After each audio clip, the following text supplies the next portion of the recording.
And I don't know why he thought there was some means of living forever that Arnold left behind when Arnold was already gone. I don't know why he thought that. Maybe because he has done everything that he can possibly do in 30 years. How much dirt you gotta do to be ready to be done with all of that?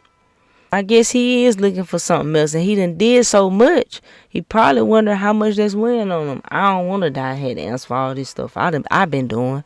It's still a means of, for whatever reason, I don't know why he thought that Arnold left something like that behind. But that's what he thought the maze would lead him to. A means to live forever. Right?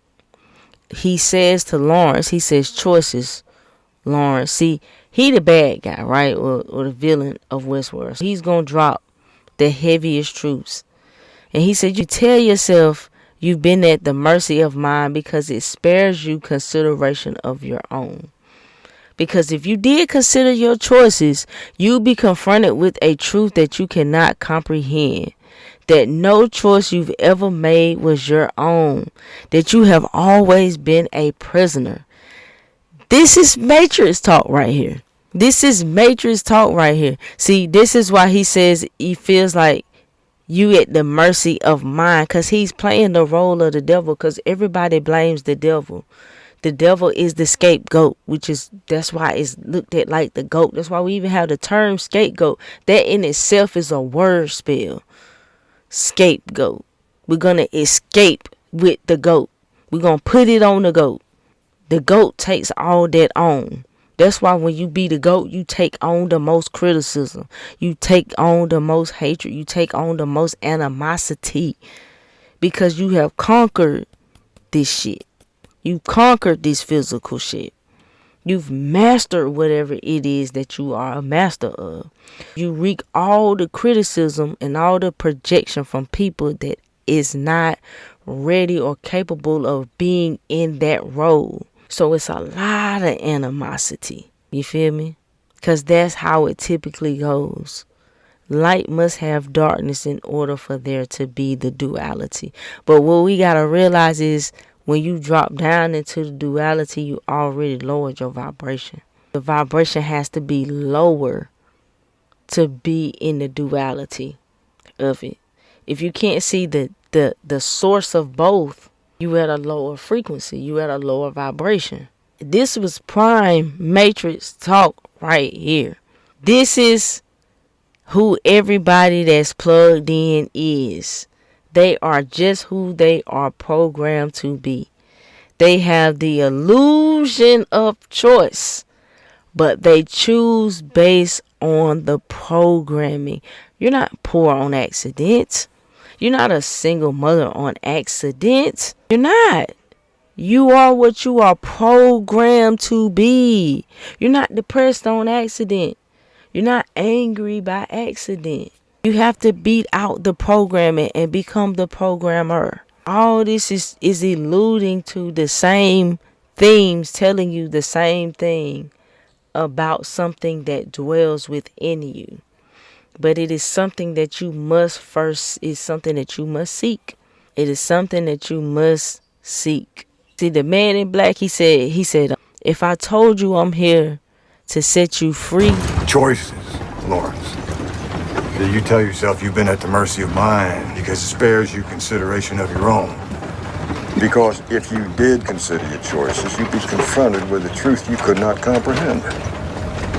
That no choice you ever made was your own. You have always been a prisoner. What if I told you I'm here to set you free?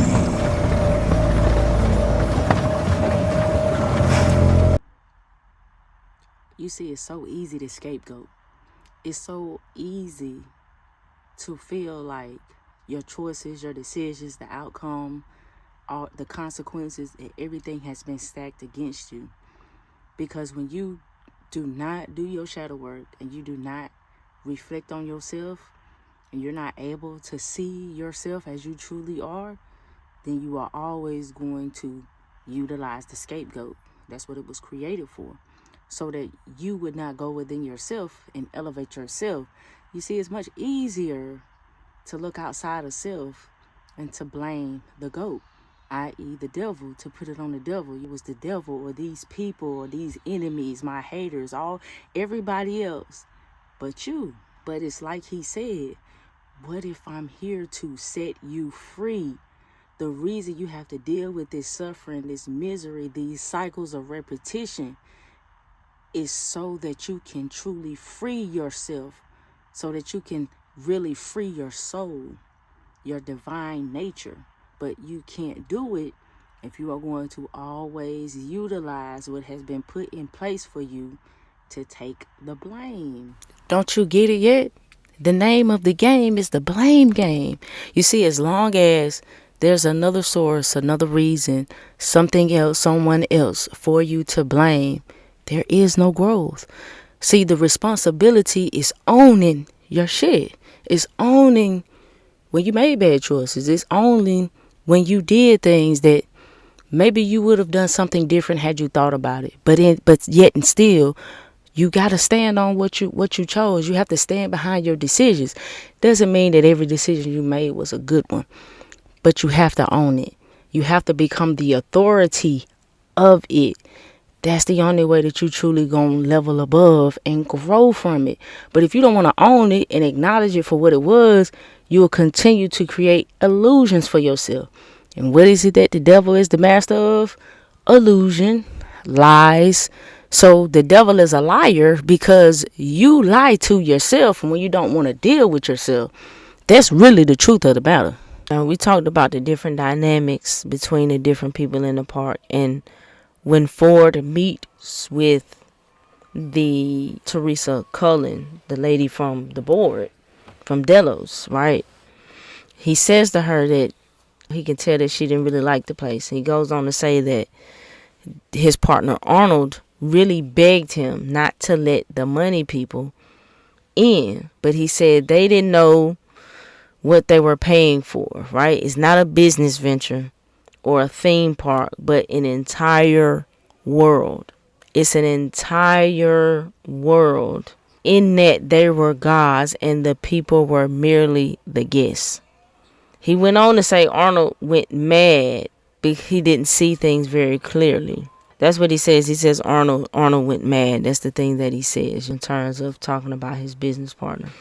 And when we see Maeve, her drawing the lab coat, drawing what it looked like, and her seeing that doll amongst those native people. The native people always walked through and nobody really talked to them or anything like that.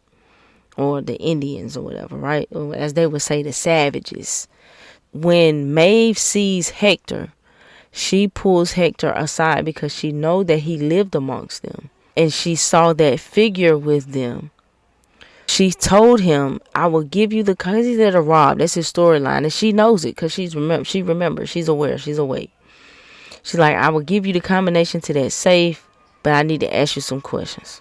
Right? So you just give me some answers and I'll give you the combination. She needed to know about sacred native lore.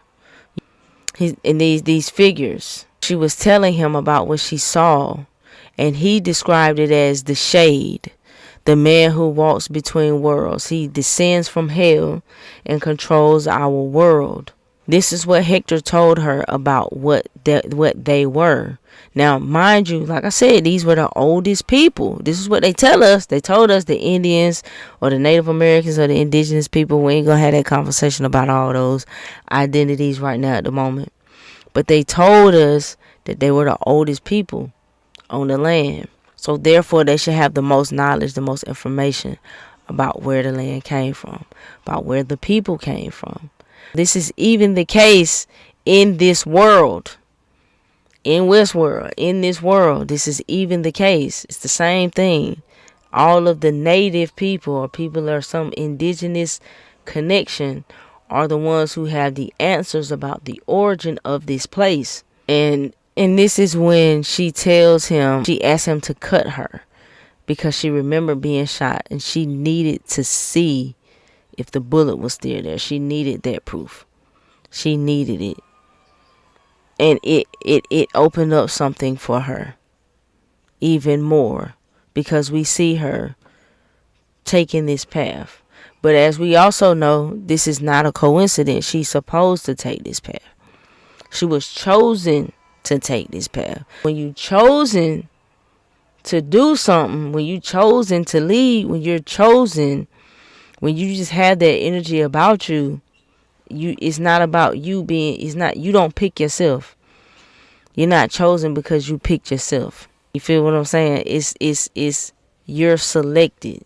This is a selection. When you have the ability to shine amongst those of your peers and lead them with your light, that's in a sense of why I say she's the Judas steer, right? He said the dream walker, right? Or the shade, the dream walker says, some can see, and he called it a blessing to see the one who pulls your strings. The dream walker is what they call those who see the shade. And so he says some call it a blessing to be able to see the ones who pull your strings. I don't know if I would call it a blessing, because this ain't no blessing. This is hell. Remembering and seeing all this, right? This is how we feel. This ain't no blessing. It ain't no blessing in being chosen. Like, other people will look at us and feel a certain way because we have this ability to see shit that other people can't see that's there. And they get this sense of jealousy. And I don't know why you jealous. This is hard. We gotta be warriors. We gotta stay psychically defensive. We gotta be ready. We gotta stay on our game. We gotta be on top of things because we are aware of this spiritual warfare that's taking place. We are aware of what's going on around us. It ain't no blessing. Well, depending on how you look at it. You know. Knowing what is there, you got to be pretty far ahead in your journey or pretty far along in your journey to be able to recognize the shit that's going on, to be able to see through this illusion. Maybe in that sense it is a blessing. Maybe it does have some sense of being a blessing. But she asked him to pull that bullet out. And he said, what does this mean? And she says that I'm not crazy and that none of this matters because the people shooting at the door, everybody, because they all about to die just to do it over anyway. And she knows this, and this is powerful in knowing. That's kind of like on Infinity. Like, that was a deep one too. If y'all ain't seen that breakdown, y'all need to go check that one out too. You gotta go check out the Infinity joint, because it's a lot of the similarities when you look at the Matrix. I haven't done Free Guy yet, but I do intend to do Free Guy. There's so many and there's so many jewels and so many things we could talk about that's embedded within these stories, because they address so many different psychological things, metaphysical concepts, spiritual concepts, esoteric concepts. It's so many things that we can talk about and build on within these storylines. It showed us, the further along you get in the season, you see William and his interactions very early in, and you realize what happened is he fell in love with Dolores, and in a sense she fell for him too. We see this having an intricate part in the development of Dolores, because once she's clicked back into gear and seeking out that consciousness, she is remembering William. She is remembering things from her time with him as well. And this experience, these things is also creating something new within her. All of this is all a part of fermentation. It's like the cooking. It's like how you just, all these things go in a pot. You cook a soup. You put all these things in a pot, and out comes this amazing dish composed of all these different things that you didn't realize could go together. And that's what happens. All these different courses of events takes place. All of these decisions that are made, all these things that you don't know is going to turn into something great. It's the same thing. That's why you got to know you're great. The same thing happened with you when you were created. A lot of things had to take place. A lot of decisions had to be made. A lot of things happened in order for you to happen. And that is something that is great. That is why we have to already realize that we come into this world already a success, but we just live within a society that programs us into a sense of feeling worthless, into a sense of materialism and feeling like we have to do or have certain particular things in order for us to be seen as valuable. That is something we have to unlearn. We have to unlearn, and we have to learn how to love ourselves, how to be there for ourselves, how to show up for ourselves. We have to learn how to be better. All of this is just a part of your growing, a part of your evolutions. That's what the relationships bring about. Relationships bring growth. Seeing people that avoid relationships are people who are avoiding growth, because all relationships require you to grow. They require you to grow because you have to, in sense of communication and everything, there's levels to it. You may not have to grow as much in a work relationship as you would within a marriage, but we know that a marriage requires a lot of work because you're talking about a life partner. This is something that's very important to understand, because relationships and how we relate to others teach us a lot about how we are relating to ourselves, which is, in a sense, all we are really truly seeking is ourselves anyway. People are just mirroring back these different relationships that we have with different parts of ourselves or different aspects of ourselves.